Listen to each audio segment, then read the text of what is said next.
Draft starts at number 2 with the New York Jets, Texas Tech's David Bailey, or it's going to be Ohio State's Arvell Reese. Field went with David Bailey here. Found that interesting. If I were to be making the pick, I think I would like the power profile on Arvell Reese at 6'4", 241, running around 4'5", 40. But totally get it with Bailey. As far as quarterback pressures, closing on sacks, that's immediate production, that 3-4 defense at that outside backer role. They added Demario Davis, did add Kingsley Enagbare and Joseph Osai. So I wonder what the plans are as far as them and starting and in a rotation. But to be picking this high and have a pick at 16, it's going to be a matter of best player available. I think anybody can argue that Bailey and Reese are up there in that top 3, top 5 for most teams. And that shapes up for this third pick with the Cardinals.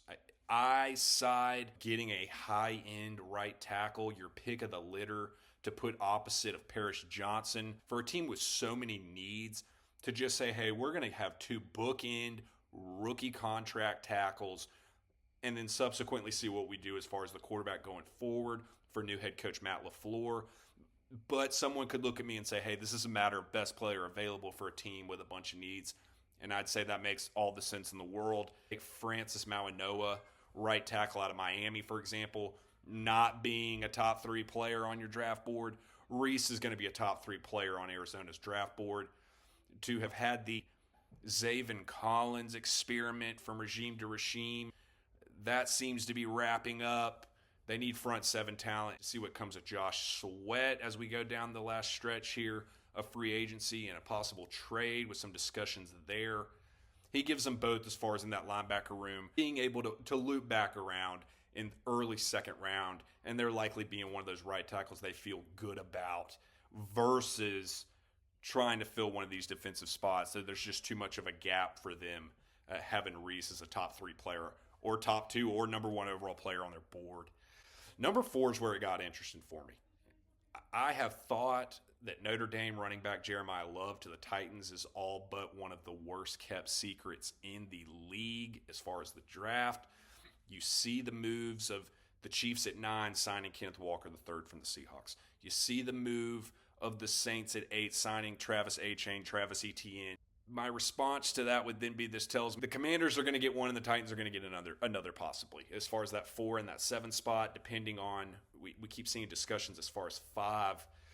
I get putting Jeremiah Love, pairing him with a young Cam Ward, but I also understand not being able to say no to Sonny Styles, being Robert Saleh's Fred Warner type in terms of 43.5-inch vertical, 4.46 kind of speed at 6'5", 244 pounds. Third highest tackle percentage in college football as far as 97.5%.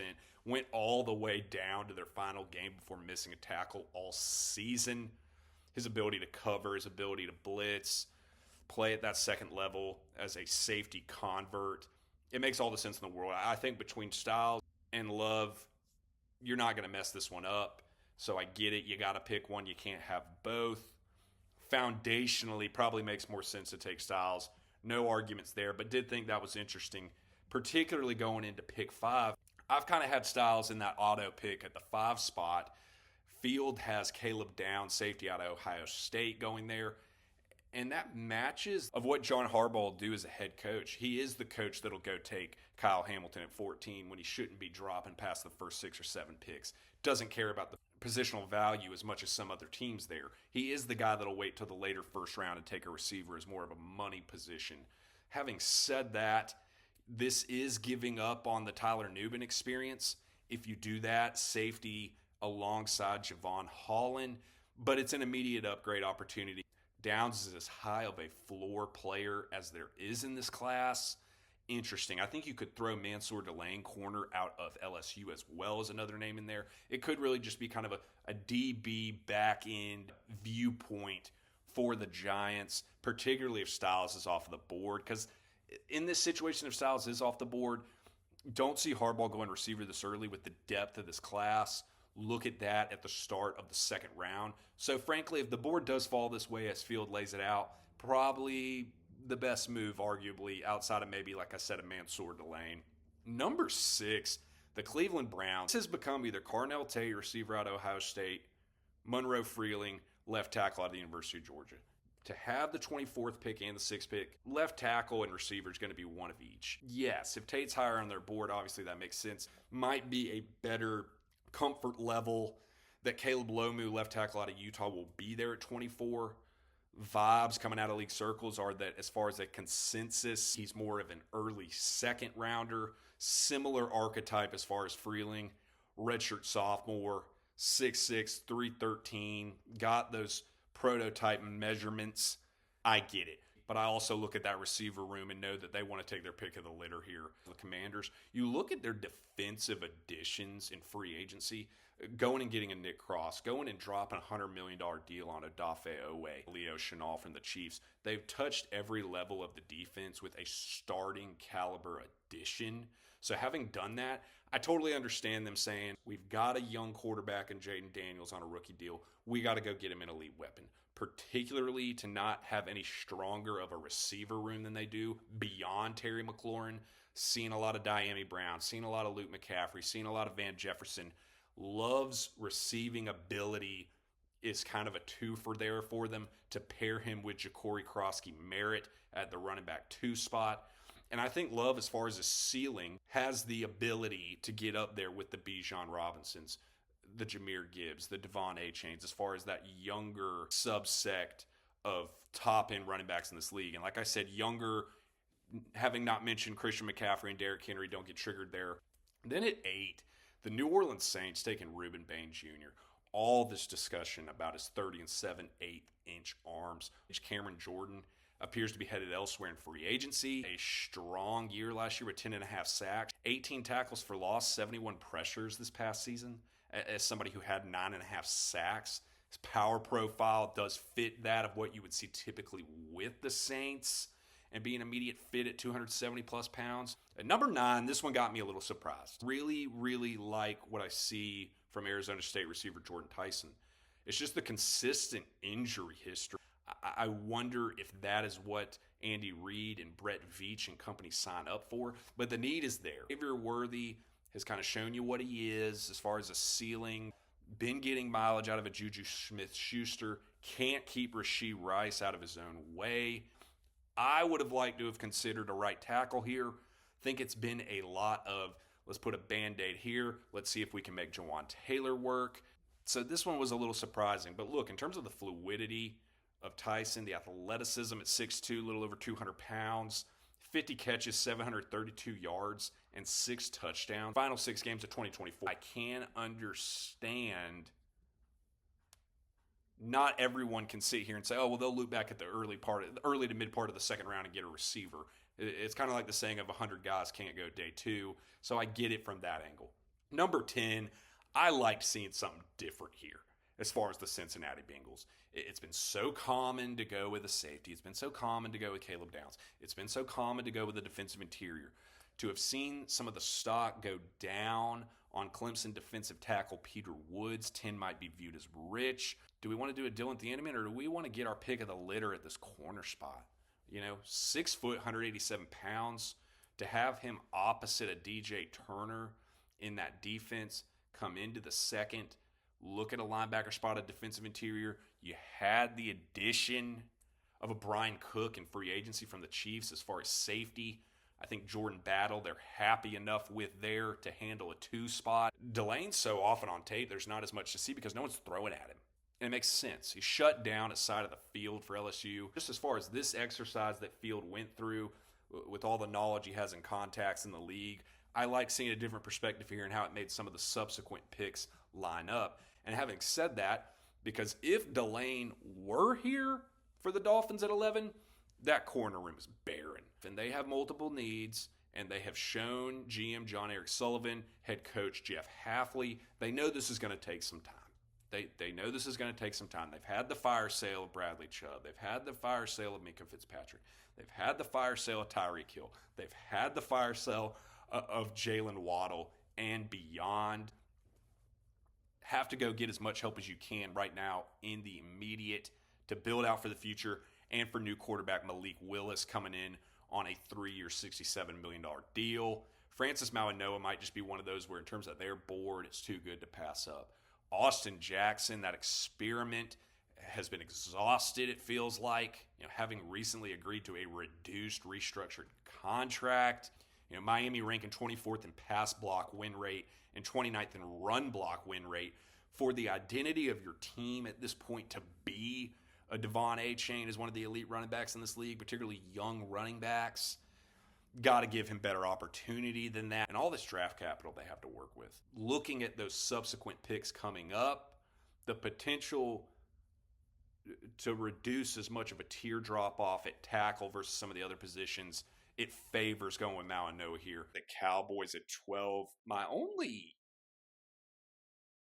hesitancy to Tennessee cornerback Jermon McCoy is this is a secondary that has seen a Trevon Diggs injure himself out of that era, that has been frustrated with how Deron Bland has been banged up. So you want to go sign up for someone who didn't play at all last year? Yes, the 2024 tape for McCoy is top 10 pick. So I understand somebody wanting to take a bet there for the value, but at 12, it's not that far off. I wonder the thought of maybe waiting till 20, looking at that tier closer to a Colton Hood, a Chris Johnson, a Brandon Cease. 13 to the Los Angeles Rams. This feels luxury. And I'm not even speaking on the selection of Monroe Freeling, left tackle out of Georgia, but just the ability to do so with as few holes as they have, particularly on defense. The addition of Trent McDuffie, trading their actual pick at 29. Freeling would just be a case of too high on your board, too good a best player available to pass up. They do have Alaric Jackson on a nice deal at left tackle. They do have Warren McClendon, a fellow Georgia Bulldog, kind of wrapping up a rookie deal at that right tackle spot. So wonder if the plan here would be to start Freeling at right tackle, to bring him in as that primary swing, to anticipate him being the left tackle after Alaric Jackson's contract rounds up. So that one's a little more interesting to me, but I mean, you're talking about a 99.9 percentile athlete, 6'7", 315, 4'9", 40-yard dash, 34 and 3/4 inch arms, gets to the second level in the run game with violence. All of the standard prototype left tackle measurables for a redshirt sophomore who's only 20 years old, best football ahead of him. Yes, there's some work to be done with him there, but this is too good to pass up for him. I get this one, but that's kind of a newer one to see as far as mock drafts we're seeing at the top of the industry. 14, the Baltimore Ravens. This one's so interesting to me because, yes, there's some offensive line need. Yes, there's some defensive interior need. Yes, they need another receiver beyond Zay Flowers. You look at the way the board falls, that offensive interior of Andrew Voorhees and Daniel Falele is just not good enough, particularly with a window that you have in Lamar Jackson, a window you have in a Derrick Henry, and the first-year head coach, Jesse Minter. Signed John Simpson to a 3-year deal as far as the interior, but those two spots, you could upgrade both of them. To have Spencer Fanow laid out here, it is projecting him kicking into a guard spot. 4'9", 140, had the best on-field workout of the combine, in my opinion, just to see the athleticism in his feet, how quick he is. Am curious as far as that combine measurement on his arm versus the pro day. Worst case scenario being 32 and an eighth inch. That does fit more to the interior. But there is the versatility aspect too. Can play right tackle snaps, can play guard snaps for the Ravens. This would be kind of an on-brand pick for them, going with a big guy at a projected value. I think Fanow's very much in play at 11 to the Dolphins as well. Lose Tyler Linderbaum at that center spot to the richest center contract in NFL history to the Raiders at 3 years, $81 million. So projecting Falele and Voorhees, if they were here and it was already, it's going down. I mean, literally says 32nd pass block win rate from an interior that had the best center in the league. 15, the Tampa Bay Buccaneers taking Akeem Messidor. I've been warming up to this one more recently in terms of my mock drafts. The size profile, 6'3", 280, fits that more of that 3'4" with Tampa. Played defensive tackle at West Virginia. Stands strong with interior gaps. Justifiably, with all the talk of Bain last year, in terms of sack production, Messidor is the one that had 12 and a half sacks. 16 to the Jets, got to be a receiver. It's got to be a receiver. You're not going to use the Sauce Gardner pick to go and get a corner. You took care of a pass rusher and somebody in that second level of the defense, and David Bailey earlier. To come back and look at Mekhi Lemon, who, in terms of draft Twitter and media, hasn't had as strong of a pre-draft process and interviewing, running more of a 4.53, very heel-footed 40-yard dash. But you cut on the tape, he's as tough as there is, between the seams, physical beyond his 5'11", 192-pound size. Adonai Mitchell is better suited for a receiver 3 role at that 6'4" body habitus to pair alongside $32.5 million a year wide receiver 1 Garrett Wilson at more of a 6 foot, 185-pounder. To have Geno Smith starting the year at quarterback, and who's to see what'll come of it. I think they are primed to take one of these tier 3 quarterbacks. I would bet my cash on Cole Payton out of North Dakota State. But particularly coming out of the gate, even Geno, as an experienced quarterback in this league, has got to have some help beyond what he does. There is Mason Taylor as a very good second-year tight end, but they need someone at the receiver spot opposite of Wilson. 17 to the Lions. Caden Proctor, offensive tackle out of Alabama. This has been an auto pick for me as far as my mock drafts. I think his size profile at 6'7", 352 pounds fits their brand. Dan Campbell seems like a fit. To have him opposite of Penei Sewell, the best right tackle in the league, a strong interior second-year player in Tate Ratledge. You are just really having so much good youth on that offensive line. Only 20 years old and have 40 starts at Alabama. To have the athleticism as a dancing bear, to have those out wide snaps, catching the ball at 350-plus pounds. So much creativity available for Dan Campbell calling plays here. 18, the Vikings taking Dylan Thieneman's becoming an auto pick. You don't let Thieneman fall past Minnesota.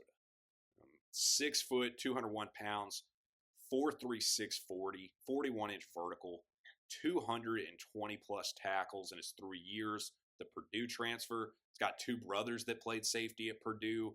An incredible amount of defensive back athleticism in that family. The best cover 1 safety in this class. Deep, but also can run the alley, come down, and run support. Got a sub 5% missed tackle rate. That is phenomenal. Anything under 10 is good. Anything under 5 is exceptional. With Harrison Smith likely not returning next year, would be nice to just plug and play. Oregon tight end Kenyon Sadiq can't fall much further than this. 6'3.5", 239 pounds, 43.5-inch vertical, a combine record for tight ends at 4.3, 940 kind of speed. Led FBS tight ends as far as receiving touchdowns this year. Adequate enough blocker as well. And these modern NFL offenses, to have that much of a weapon, the potential and ceiling to be a difference maker at the position, tying him into field, having him at the Carolina Panthers here at 19 makes all the sense in the world. You know, added Tetero McMillan last year in the first round. That is a hit. Beyond that, been a little frustration as far as Xavier Legette, gotten a ton of mileage out of undrafted free agent Jalen Coker. But for a receiver not really to line up here, the need to go and get another weapon for Bryce Young, too good to pass up on the value of getting your pick of the tight end litter. And Sadiq can get really creative for Dave Canales in that offense. Pick number 20, the Cowboys. This one got my attention on Fields End, putting R. Mason Thomas, edge out of Oklahoma. Really like him. 21 run stops over the past 2 seasons, as you can see. Doesn't get enough credit for that. Gets labeled a DPR a little too casually, in my opinion. 6.5 sacks, 23 pressures in his last 9 games. Has not really tested that strong as I would have imagined in the pre-draft process, but that's a lean on the tape. This is somebody that's got bend to him, and you want an immediate pass rusher in a different way, but kind of that immediate influx like a James Pierce Jr. last season for the Atlanta Falcons. That could be this person in this draft in R. Mason Thomas. My only question for that is just having Donovan Ezeraku going into a second year as kind of that 247, 250 edge rusher with a lot of juice. That's kind of what you're getting here as well. Thomas came in at 241 in testing, so that size profile, I just wonder. I do get the attempt to up the pass rush, as that's been a growing concern since the departure of Micah Parsons. But with the recent signing of Rashawn Gary, I am just curious if here, having gone with Jamal McCoy at 12, you'll look at one of these safety prospects What about a Toledo safety, Emmanuel McNeil-Warren? What about a linebacker to put in a room that's had Logan Wilson retire, that's had DeMarvion Overshown coming back from injury? Just a point to put in there. But no, I like R. Mason Thomas. I do think he goes higher than media consensus believes. 21, I was so happy to see somebody in big-time draft media put Vega Ioane out of Penn State to the Steelers. You look, I understand the conversation as far as Broderick Jones coming off a serious injury last year at that left tackle spot. I totally get it. You're very happy with Troy Fautanu at right tackle. They are very happy with Zach Frazier as far as the center spot. And between Mason McCormick and Spencer Anderson at the guard spots, now you got to think opportunity to get an upgrade there. You know, Isaac Somalu heads to the Cardinals in free agency for a payday. I have Vega as the number 6 player on my board. Positional value be damned.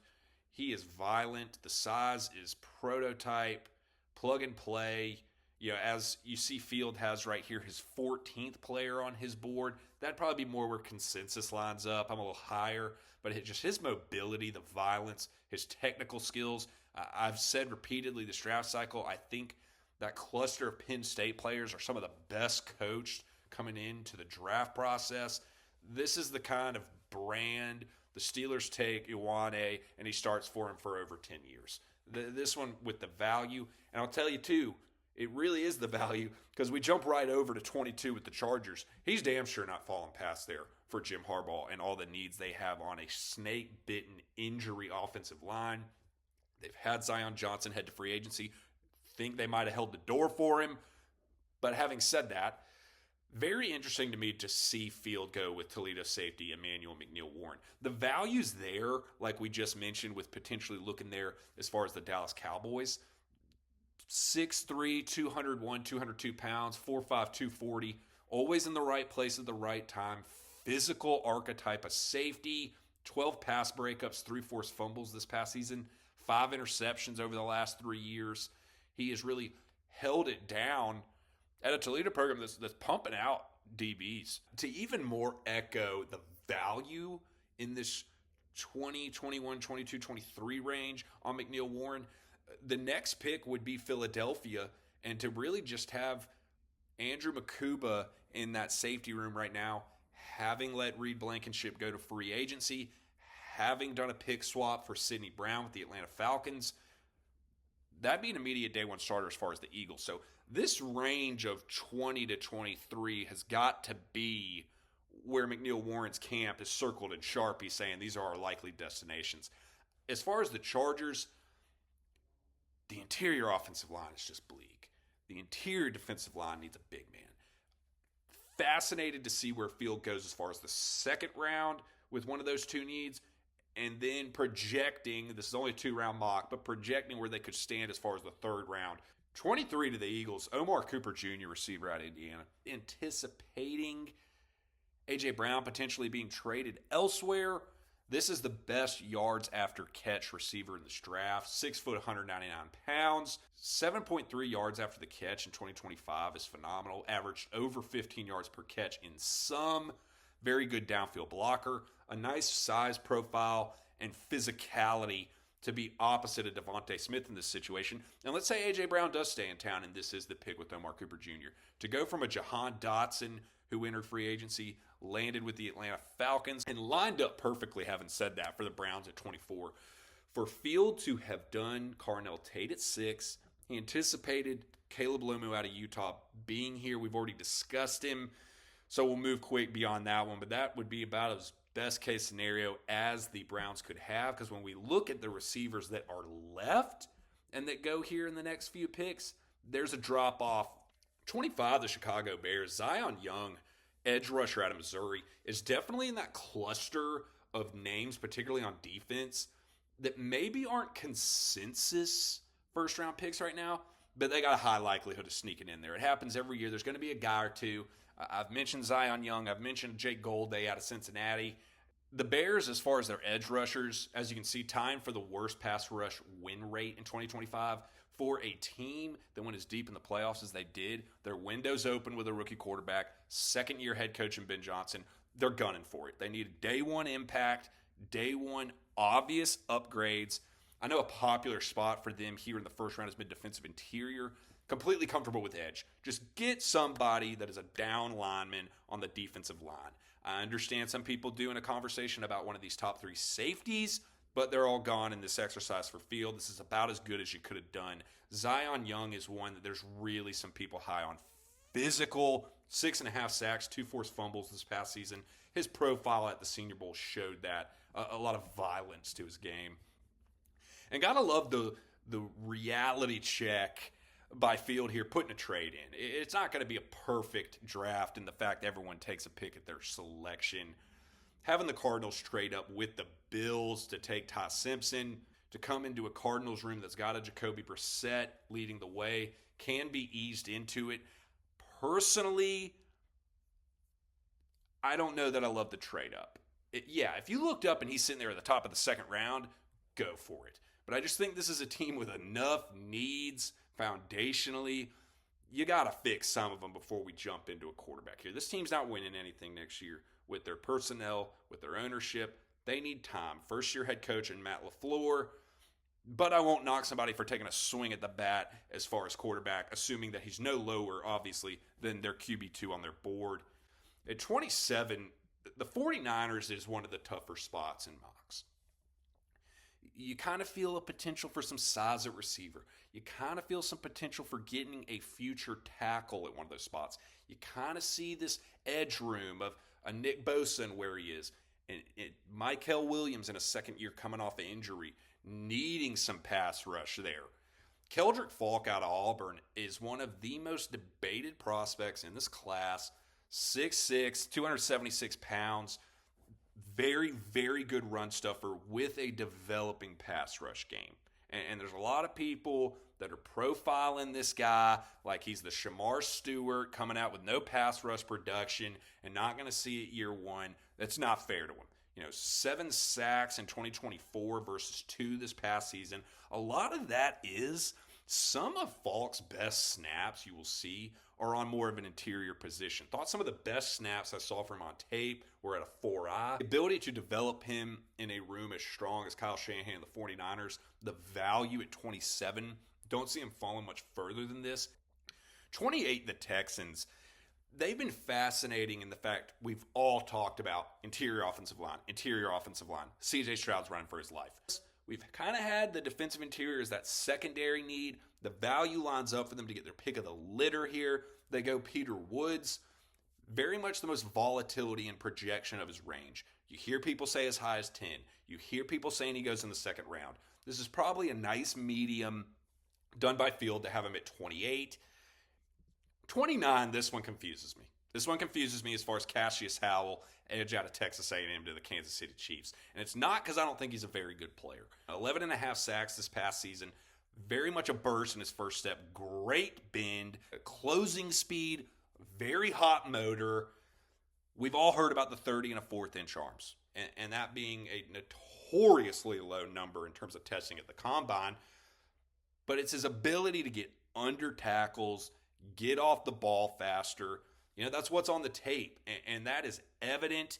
To have that opposite of George Karlaftis at an edge spot, I get that. I just wonder, how long are we waiting until we throw a corner in here? Having moved on from Jamari Connor, having moved on from Trent McDuffie in that trade that landed this pick, I don't know. I'm looking at names like Colton Hood still on the board. I'm looking at names like Chris Johnson still on the board. I'm looking at names like a Brandon Cease still on the board for a pick of the litter of sorts here at the bottom of round one. I have a hard time not looking at corner. But like Howell, a lot of volatility to his range as well. Started this draft process almost as an auto lock to the Tampa Bay Buccaneers at 15. Have even heard him now falling as far to that second round pick as the Tampa Bay Buccaneers. And at 30, another one that I kind of disagree with. I understand that the Dolphins, very low on receiver talent, to be having Malik Willis coming in as their new quarterback. Devon Achane, one of the better running backs in the league. I just wonder, looking at the history of John Eric Sullivan and Jeff Hafley coming from a Packers program, that they don't draft first-round receivers. Day 2 is where they hit it hard. This is a team with 4 third-round picks. I would figure with the depth of the receiver board, they take their shot maybe swinging twice in the third round versus here at 30. Got enough other foundational needs. Again, look at some of these corners. Avian Terrell, Colton Hood, Brandon Cease, Chris Johnson versus what they'll be looking at in the third round coming around compared to what they take here in this exercise in Casey Concepcion. But having said that, I do like Concepcion a lot. 6 foot, 196 pounds, can really spread the field, has a lot of twitch to him, kind of a different archetype than some of these receivers. Would be closer to the Dolphins we're more familiar with, and a Jalen Waddle and a Tyreek Hill of the past few years. But this one's interesting to me. At 31, the Patriots, you're going to see people saying receiver. You're going to see people saying tackle. You're going to see people saying an edge rusher. Best player available, where do they stand here? Have had some nice additions in terms of signing Romeo Doubs. That they have to have as many weapons as possible in a winning window with a rookie contract quarterback in Drake May. Boston has the most size profile of this class at 6'4". Frankly, you could have had Boston in that conversation at the 49ers at 27, and a Kyle Shanahan receiver with that size profile. 20 touchdowns the last 2 seasons. Only 4 drops and 209 career targets. Very, very strong hand, sure-handed, kind of a Drake London light. Not going to be a big separator, but could be somebody that is a serious red zone threat for Drake May, kind of in the style of what they were getting out of a Mac Hollins this past year, but an upgrade. And then the Seahawks at 32. Tariq Woolen leave the building, and as far as free agency, have had to make decisions as far as Kenneth Walker III at running back, in anticipation of paying Devon Witherspoon, in anticipation of paying the now highest paid receiver in the NFL, and Jackson Smith and Jigba. Avian Terrell here out of Clemson should not fall any further than 32. I'll tell you, man, you look at Avian Terrell at 5'11", 186. That was a great weigh-in for him in testing. 5 forced fumbles in 2025, 3 in 2024, 8 forced fumbles from this size profile at a corner spot the last 2 seasons. He is tough as hell. For anyone that talks about his size or anything, 5'11", 186 with that kind of ferocity is a plenty. Looking at a Mike McDonald defense, 6th most takeaways last season, would just be taking a strength and making it a superpower. His coverage ability, he can be a dynamite slot.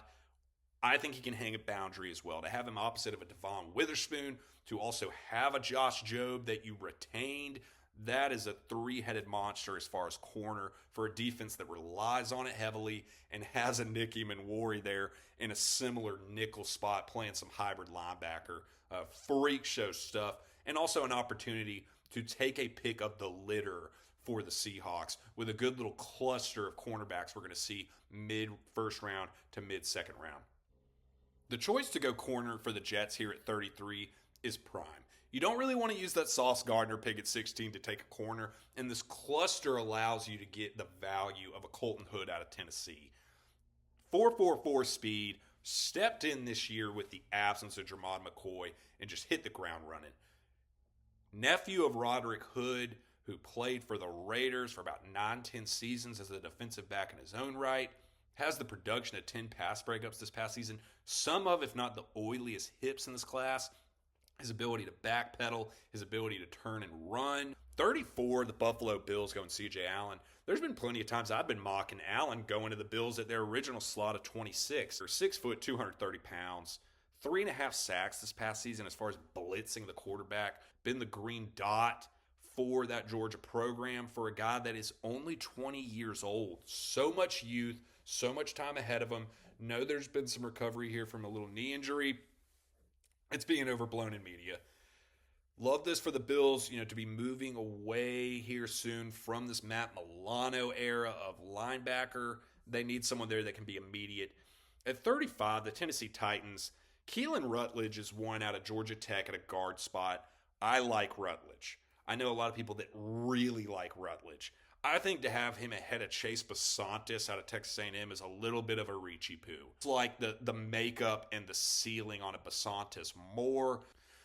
36, the Las Vegas Raiders. Caden McDonald is one of my favorite players in this draft.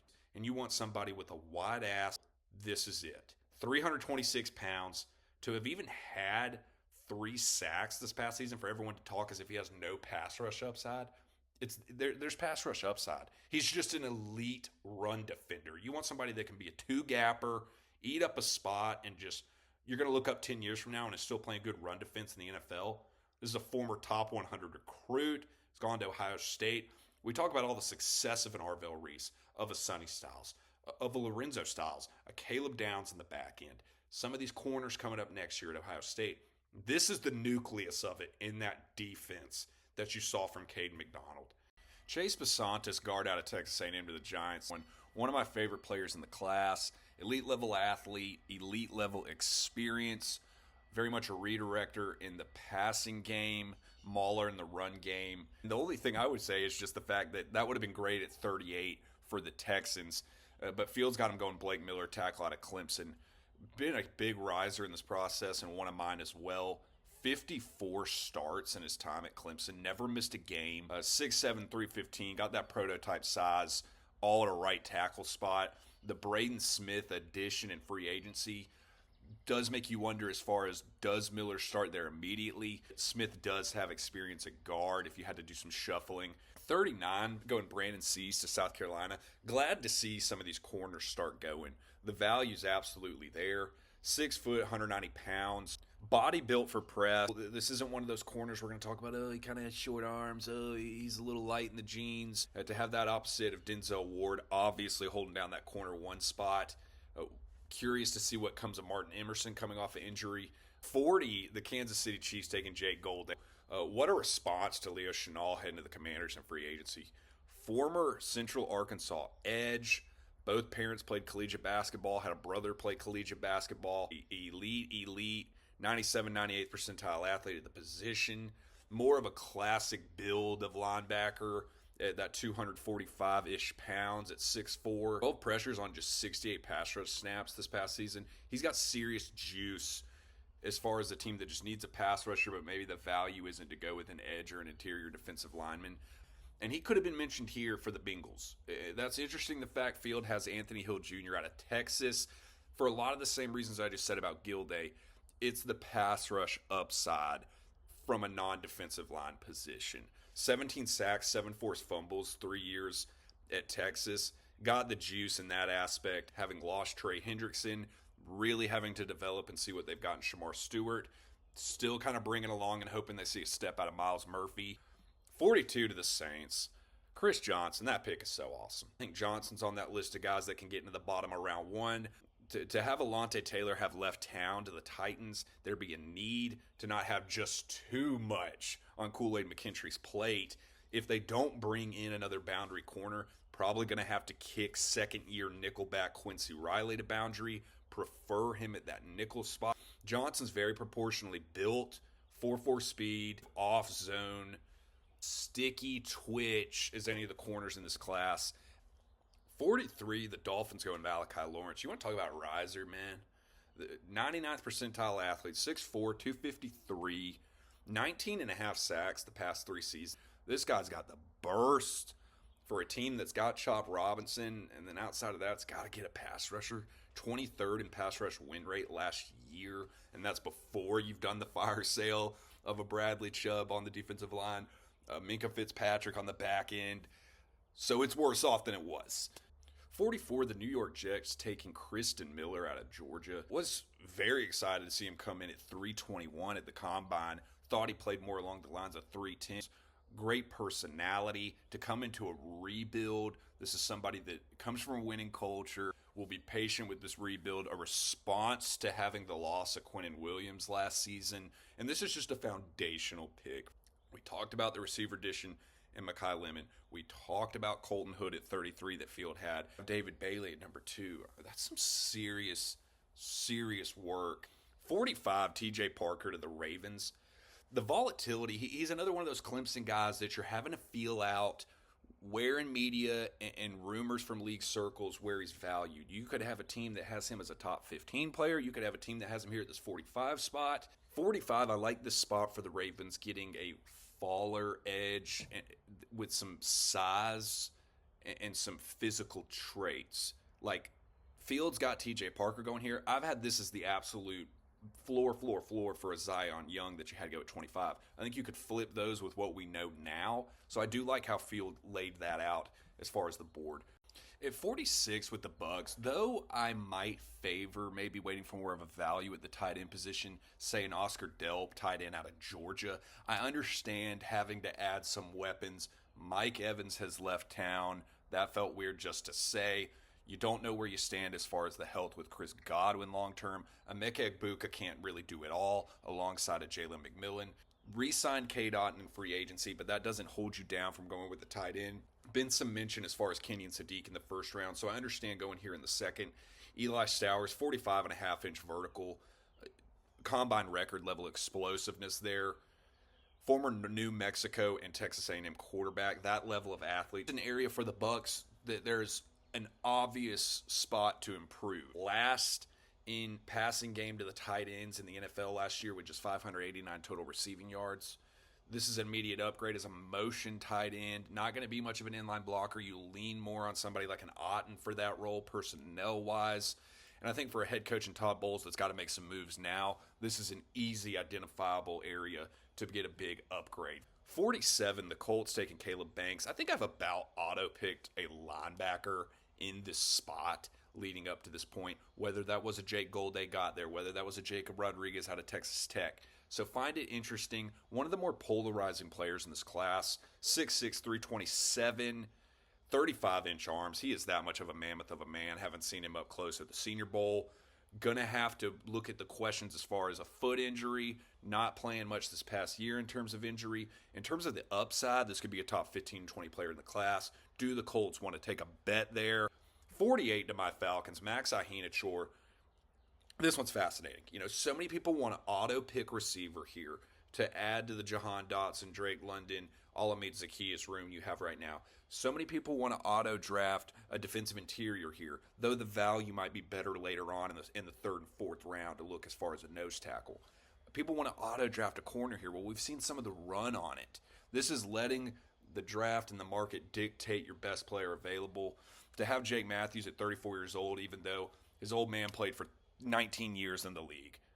Matthews hasn't missed a game. He has the longest active streak in terms of consecutive starts. He could play forever for all we know. But Caleb McGarry, on the other hand, misses all last season with an injury at that right tackle spot. He'll be coming back this year, but have to see what you have of him at 31 and in the second year of that 3-year contract. Don't imagine McGarry's going to be some lifer that plays forever. Ihenachor, I haven't interviewed him at the Senior Bowl. I mean, mammoth guy. Immigrant from Nigeria, didn't even play football until he got into high school. Signed with East Los Angeles Community College in the 240s. That much of a body transformation for him to get into the 320, 330 range in that little bit of time since he's transferred to Arizona State. Thought he had as strong of a Senior Bowl as any of the offensive linemen there. This is absolutely your upside swing tackle to come in this year, develop behind McGarry. You roll into year 2. This guy's ready to roll. I think Ihenachor can be a starting right tackle in this league for a long time. Danny Dennis Sutton here to the Vikings. Can say from the Senior Bowl, he was a head taller and more proportionally built than any of the edge rushers there, in my opinion.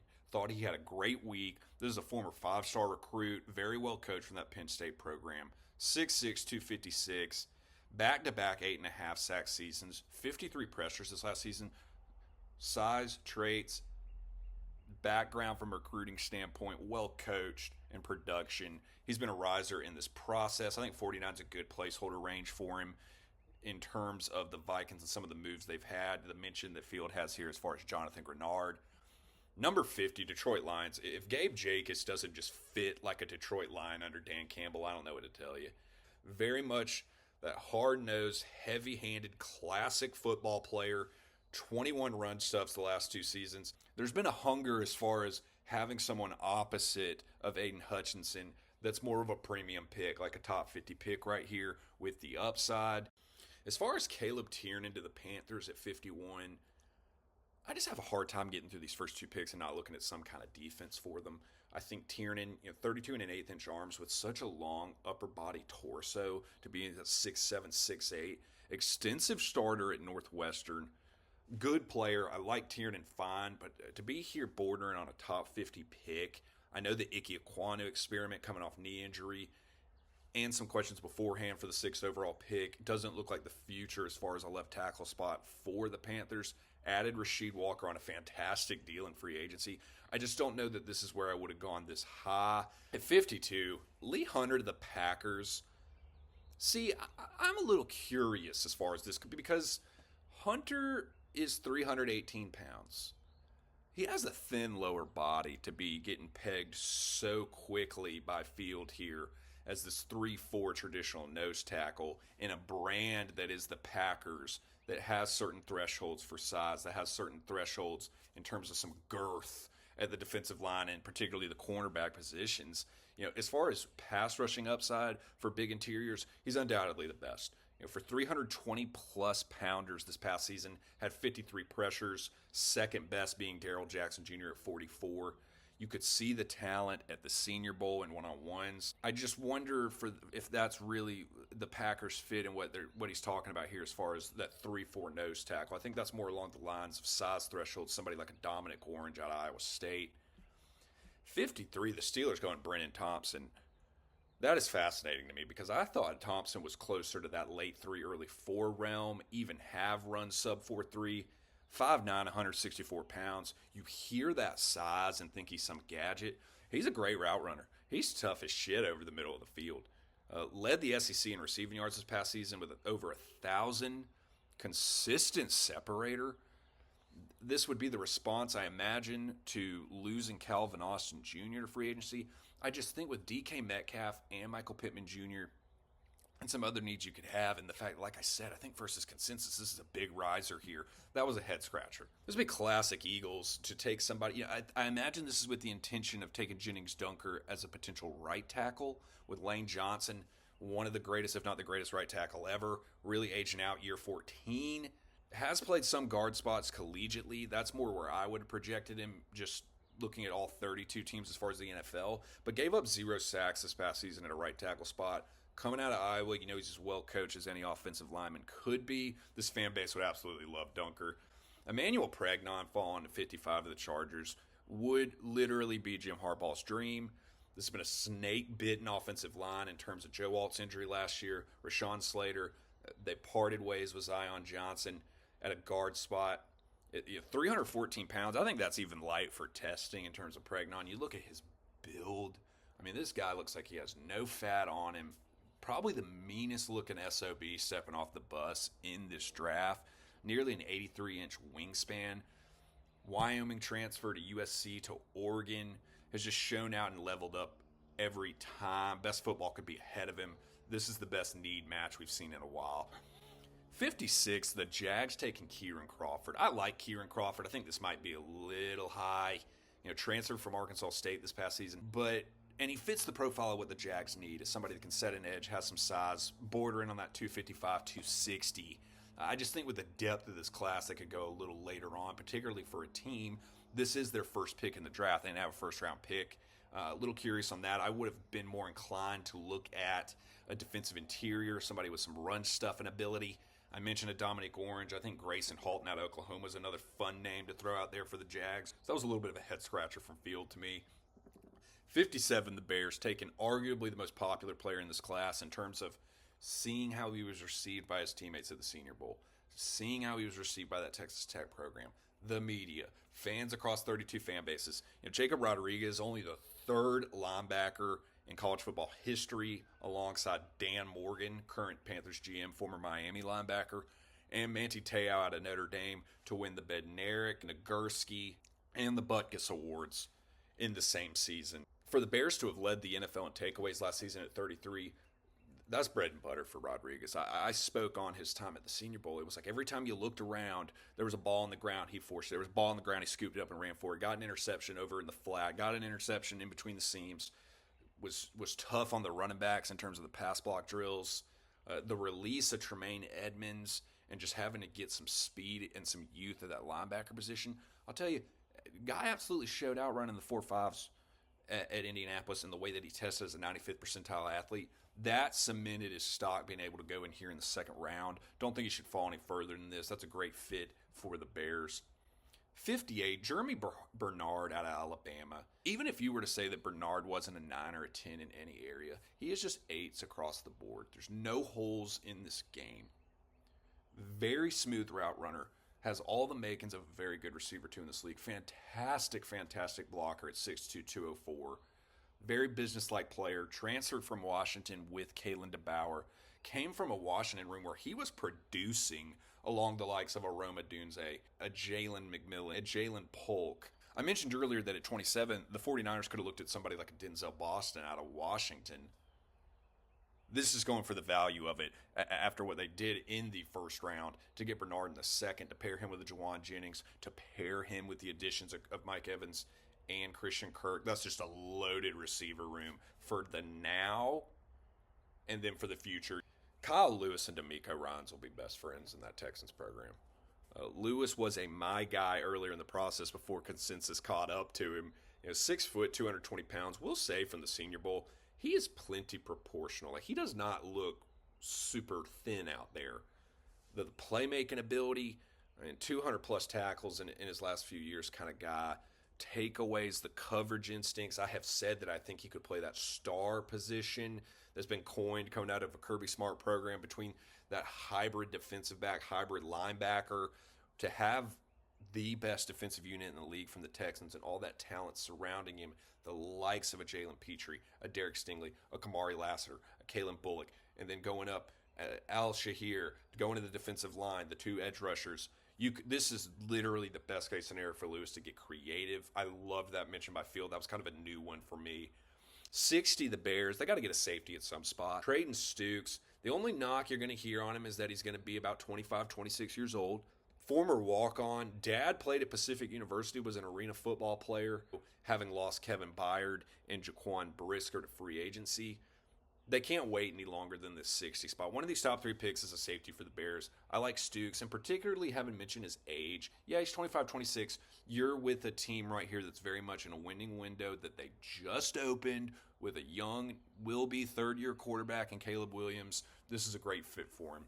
Chris Bell, receiver out of Louisville, had he not had that ACL, this injury, I think was heading to being a top 20 pick. 6'2", 222 pounds, physical as hell, but has that burst in the short area and downfield beyond that. This would have been a sub 4.4 kind of runner, a different archetype of receiver.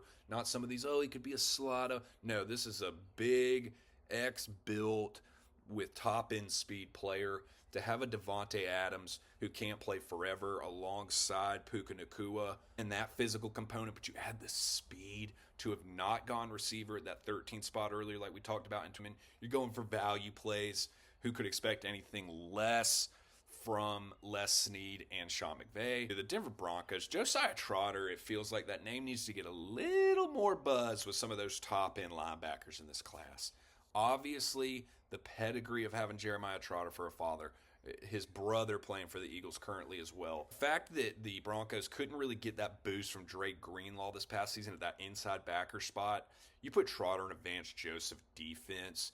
This kid is just tough, 6'2", 237, but plays even slightly bigger than that. Instinctive, knows how to get skinny in between gaps, right place, right time, strong. The Patriots taking Jay Sean Barham. This is one of the biggest dogs in this class. Talking about a former Mike linebacker at Maryland, transitions to an outside linebacker spot at Michigan, and then ultimately this year kicks down to an edge spot. In terms of his linebacker career, 82 pressures, 11 sacks, 6'3", 241. He can hold the edge. I think he plays more like a 250-pounder. It's like somebody said it best. Plays like a Tasmanian devil out there. Very hot motor. Jadarian Price has been getting mocked sometimes to the Seahawks at 32. To get him at 64 here would be an absolute steal. Having lost Kenneth Walker to the Chiefs in free agency, Price has as cut up arms as you'll find in this class, in incredible shape, would fit that archetype of the bruising of a Zach Charbonnet, but he's got speed more like the Kenneth Walker aspect of what they had there and what they need a rebrand in a running back room. This is a perfect fit. Know that there was a lot of conversations between the Seahawks and Notre Dame at their pro day recently. A great way to wrap it up by Field.